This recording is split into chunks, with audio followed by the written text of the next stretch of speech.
Dinipensahan ni Senator Bato de la Rosa ang pag-share niya ng video tungkol sa impeachment case ni Vice President Sara Duterte na peke at gawang artificial intelligence o AI. Pati si VP Sara nagsabing wala raw siyang nakikitang problema dyan. Narito ang report ni Bril Montalvo.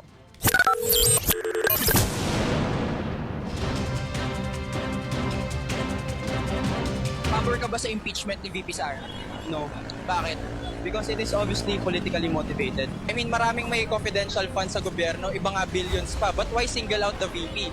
Viral ang video na ito sa social media kung saan tinatanong ang mga estudyante kung pabor ba sila sa impeachment case ni Vice President Sara Duterte. Libo-libo ang nag-share niyan. Kahit ang isang Facebook account ni Senator Ronald Bato de la Rosa, shinare ang video na may caption na mabuti pa raw ang mga bata nakakaintindi sa mga pangyayari. Pati ang sinasabing isang FB account ni Davao City Vice Mayor Baste Duterte, shinare din ang video.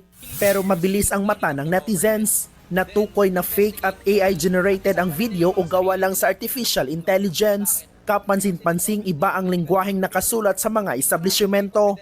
Pero ayon kay Senator De La Rosa na Senator Judge sa impeachment ng bise, AI man o hindi ang video, sang-ayon daw siya sa mensahe nito.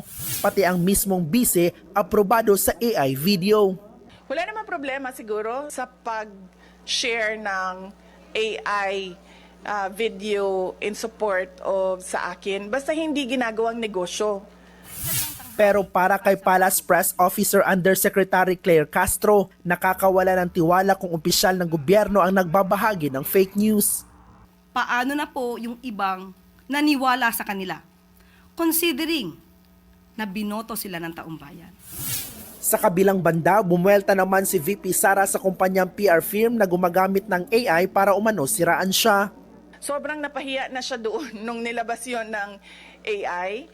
I mean, nasaan na yung credibility mo as a service provider? Pero hindi na raw magsasampa ng kaso ang bise. Samantala sa usaping politika, wala pang desisyon kung aani ba siya sa PDP laban ngayong ang kapatid niyang si Davao City Vice Mayor Baste Duterte ang acting president nito. I'm single and ready to mingle in terms of politics. Kesa sa yung nakatali ka sa loob ng isang grupo.